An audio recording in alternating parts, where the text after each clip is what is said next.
نہ غرض کسی سے نواستا مجھے کام اپنے ہی کام سے، نہ غرض کسی سے نواستا، نہ غرض کسی سے نواستا مجھے کام اپنے ہی کام سے، تیرے ذکر سے تیری فکر سے تیری یاد سے تیرے نام سے، تیرے ذکر سے تیری فکر سے، تیرا ذکر سن کے تڑپ اٹھا، تیرا نام لے کے میں رو دیا، تیرا ذکر سن کے تڑپ اٹھا،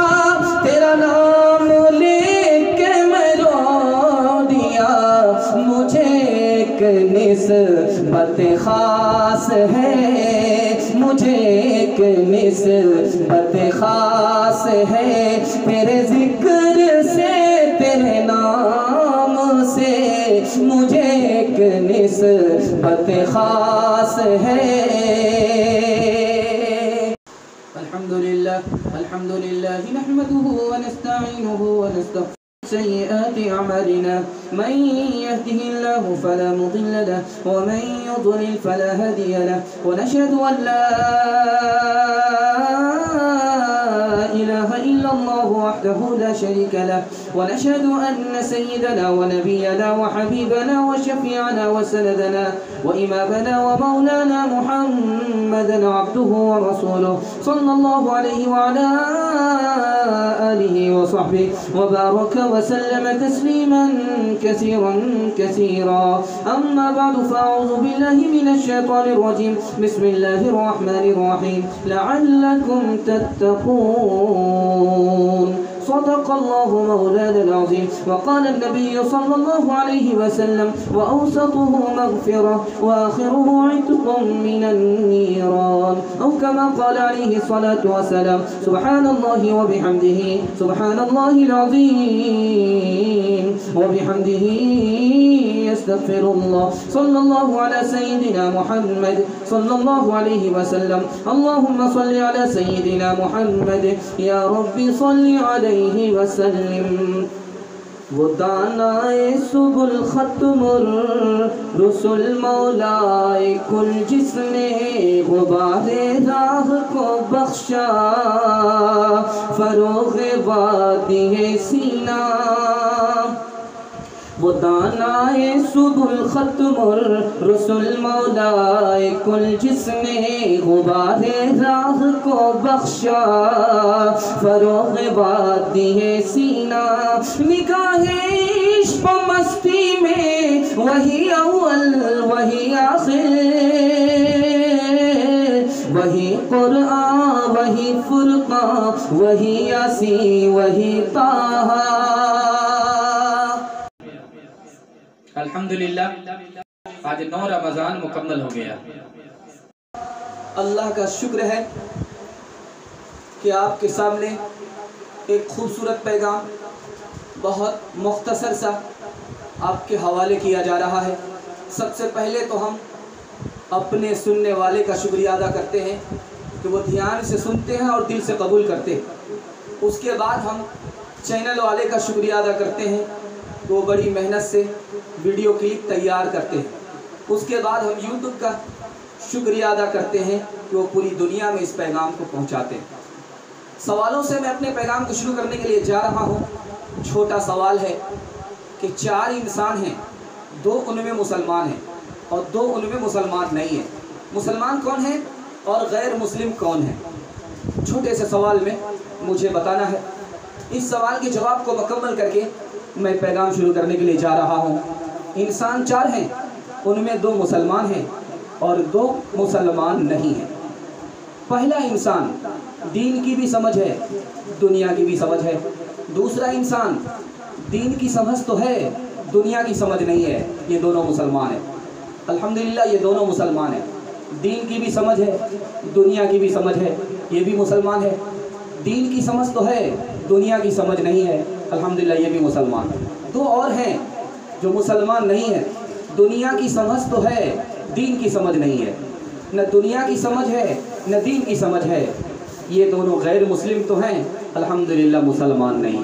یہ کون آیا کہ دھیمی پڑ گئی لوشم میں محفل کی، پتنگوں کے عوض اڑنے لگی چنگاریاں دل کی، کہیں کونوں مقام جو نہ رکھی جا سکی اے دل، غضب دیکھا وہ چنگاری میری مٹی میں شامل کی، غضب دیکھا وہ چنگاری میری مٹی میں شامل کی۔ پہلا پیغام بہت خوبصورت پیغام آپ کے حوالے ہو رہا ہے۔ رمضان کے 3 حصے ہیں، پہلا حصہ رحمت کا ہے، دوسرا حصہ مغفرت کا ہے جو چلنے والا ہے، اور تیسرا حصہ جو اس کے بعد آ رہا ہے جہنم کی آگ سے خلاصی اور آزادی کا ہے۔ اس کو سامنے رکھیے اور میرے پیغام کو دھیان سے سنیے اور دل سے قبول کیجیے۔ یہ عقیدہ رکھنا کہ ہم چاہے جتنی بھی نیکیاں کریں ہمیں اللہ پھر بھی جہنم میں ڈالے گا، اس سے آدمی مسلمان نہیں رہتا، سینے سے ایمان چلا جاتا ہے۔ یہ کفر ہے، اس سے مسلمان نہیں رہتا۔ اسی طرح یہ خیال رکھنا کہ میں چاہے جتنا بھی گناہ کروں اللہ مجھے پھر بھی جہنم میں نہیں ڈالے گا، جنت میں ڈالے گا، یہ بھی کفر ہے، اس سے بھی مسلمان نہیں رہتا۔ مسلمان کس کو کہتے ہیں؟ مسلمان کا عقیدہ کیا ہوتا ہے؟ وہ یہ عقیدہ رکھتا ہے کہ جہنم سے ڈرنا ہے اور جنت کی امید رکھنا ہے۔ اس کو سامنے رکھیے اور میرے پیغام کو دھیان سے سنیے اور دل سے قبول کیجیے۔ اللہ نے جنت کو پہلے بنایا، انسان کو بعد میں پیدا کیا۔ اللہ نے جنت کو پہلے بنایا، انسان کو بعد میں پیدا کیا۔ کیوں؟ تاکہ مسلمان کو تسلی ہو جائے، بھروسہ ہو جائے، تاکہ مسلمان کو تسلی ہو جائے، بھروسہ ہو جائے کہ یہ دنیا ہمارا اصلی گھر نہیں ہے، اصلی گھر جنت ہے، یہ دنیا نہیں ہے۔ دوسرے نقطے کو ذرا دھیان میں رکھیے۔ دوسری مثال خدا کی مہربانی کی آ رہی ہے۔ اللہ جنت کا بھی پیٹ بھرے گا، اللہ جہنم کا بھی پیٹ بھرے گا۔ جہنم سے پوچھے گا تیرا پیٹ بھر گیا؟ جہنم کہے گا پیٹ خالی ہے۔ اللہ جنت سے پوچھے گا تیرا پیٹ بھر گیا؟ جنت کہے گی میرا پیٹ خالی ہے۔ اللہ دونوں کے پیٹ کو بھرے گا، لیکن آپ کو بڑا تعجب ہوگا، جہنم کا پیٹ اللہ اس طرح بھرے گا کہ جہنم کی پیٹھ پر اپنا قدم رکھ دے گا، جہنم کی پیٹھ پر اپنا قدم رکھ دے گا اور جنت کے لیے نئی مخلوق پیدا کرے گا، پھر اس مخلوق سے جنت کو بھر دے گا۔ جہنم کے لیے نئی مخلوق پیدا نہیں کیا، جنت کے لیے نئی مخلوق پیدا کیا۔ یہ اللہ کی مہربانی کی دوسری مثال ہے۔ تیسری مثال میں آپ کے سامنے لا رہا ہوں۔ ایک آدمی اللہ کے سامنے کھڑا ہے، فرشتوں نے کہا کہ اس کی نیکی بھی برابر ہے، بدی بھی برابر ہے، گناہ بھی برابر ہے اور نیکی بھی برابر ہے۔ اللہ نے اس بندے سے کہا اپنی ایک نیکی تلاش کر کے لاؤ، تلاش کر کے لاؤ، جنت تمہیں دے دوں گا۔ نیکی تلاش کر کے لاؤ، تمہیں جنت دے دوں گا۔ اسے ایک آدمی بھی نہیں ملا، کوئی نیکی دینے کے لیے تیار نہیں، اتفاق سے ایک آدمی ملا، اس کے پاس ایک ہی نیکی تھی، ایک ہی نیکی تھی۔ اس نے یہ سوچ کر کے دے دیا میں اس نیکی سے تو جنت نہیں جا سکوں گا، یہ آدمی اس نیکی کی برکت سے جنت جا سکتا ہے۔ اللہ نے اسے جنت میں داخل کر دیا۔ اس سخاوت کرنے والے کو بلایا کہ تیرے پاس ایک ہی نیکی تھی، تم نے دوسرے کو کیوں دے دیا؟ کہا میں نے اس خیال سے دیا کہ میں اپنی نیکی کی وجہ سے تو جنت میں نہیں جا سکتا، صرف تیری مہربانی کی وجہ سے جنت میں جا سکتا ہوں۔ اللہ اسے بھی جنت میں داخل فرما دے گا۔ یہ تیسری مثال ہے اللہ کی مہربانی کی۔ چوتھی مثال آ رہی ہے۔ ایک اللہ کا بندہ کھڑا ہے، خدا نے پوچھا تو کیا لے کر کے آیا؟ کہا لے کر کے تو بہت کچھ آیا تھا لیکن سب ختم ہو گیا۔ خدا اتمام حجت کے لیے پوچھے گا، جبکہ خدا کو سب معلوم ہے کہ میرے بندے تو کیا لے کر کے آیا تھا؟ کہا 500 سال کی نیکی لے کر کے آیا تھا، پیاس لگی میں نے فرشتے سے پانی مانگا، ایک گلاس پانی دیا، قیمت میں 5 سال کی نیکی، 500 سال کی نیکی وصول کر لیا۔ اب میرے پاس کچھ نہیں ہے۔ کہا تیرا کیا خیال ہے؟ کہا پہلے خیال یہ تھا کہ نیکی کی وجہ سے آدمی جنت میں جاتا ہے، اب میرا خیال بدل گیا کہ نیکی کی وجہ سے آدمی جنت میں نہیں جاتا بلکہ اللہ کی مہربانی کی وجہ سے جنت میں داخل ہوتا ہے، اللہ اسے داخل فرما دے گا۔ یہ چوتھی مثال آ رہی ہے اللہ کی مہربانی کی۔ پانچویں مثال، ایک کفن چور تھا بنو اسرائیل میں، حدیث کے حوالے سے نمونہ آ رہا ہے۔ کفن چور تھا، بیٹے کو وصیت کیا، بیٹے نے مرنے کے بعد باپ کو آگ میں جلا دیا اور راکھ کو آندھی کے حوالے کر دیا، ہواؤں میں اڑا دیا۔ اللہ نے اس راکھ کو جمع کیا، اس میں روح پھونکی اور اس آدمی کو زندہ کیا اور پوچھا کہ تو نے ایسا کیوں کیا؟ کہا تیرے عذاب کے ڈر سے ایسا کیا۔ اللہ اس ڈر کی وجہ سے اسے معاف فرما دے گا۔ حدیث کہتی ہے فغفر لہ، اللہ اسے معاف کر دے گا۔ یہ خدا کی مہربانی کی چوتھی مثال ہے۔ آخری مثال بتانے کے لیے جا رہا ہوں۔ ایک صحابی ہیں حضرت ثوبان رضی اللہ عنہ، صحابی رسول ہیں، کہتے ہیں نبی پاک صلی اللہ علیہ وسلم سے جنت میں جانے کا کیا فائدہ؟ جنت میں جانے کا کوئی فائدہ نہیں۔ اللہ کے رسول نے پوچھا ایسا کیوں کہتے ہو؟ کہ یا رسول اللہ آپ جنت میں رہو گے، میں بھی جنت میں رہوں گا، آپ کہیں اور رہو گے، میں کہیں اور رہوں گا، جنت تو مجھے ملے گی لیکن تیرا دیدار نہیں ملے گا، آپ کا دیدار نہیں ملے گا۔ جنت تو ملے گی لیکن آپ کا دیدار نہیں ہوگا۔ ایسی جنت میں جانے سے کیا فائدہ؟ ایسی جنت جانے سے کیا فائدہ؟ آیت نازل ہوئی کہ جس امتی کو رسول سے محبت ہوگی، رسول کی عزت ہوگی اور رسول کی اطاعت ہوگی، وہ نبی کا امتی نبی کے ساتھ ہوگا، الگ نہیں ہوگا۔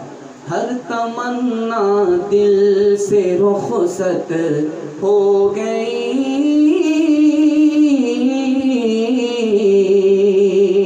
ہر تمنا دل سے رخصت ہو گئی، اب تو آجا اب تو خلوت ہو گئی، اب تو آجا اب تو خلوت ہو گئی، ایک ان سے کیا محبت ہو گئی، ساری دنیا ہی سے نفرت ہو گئی، بڑھ گیا ان سے تعلق اور بھی دشمنی خلق رحمت ہو گئی، لاکھ چھڑکو اب کہاں پھرتا ہے دل، لاکھ چھڑکو اب کہاں پھرتا ہے دل، ہو گئی اب تو محبت ہو گئی، ہو گئی اب تو محبت ہو گئی۔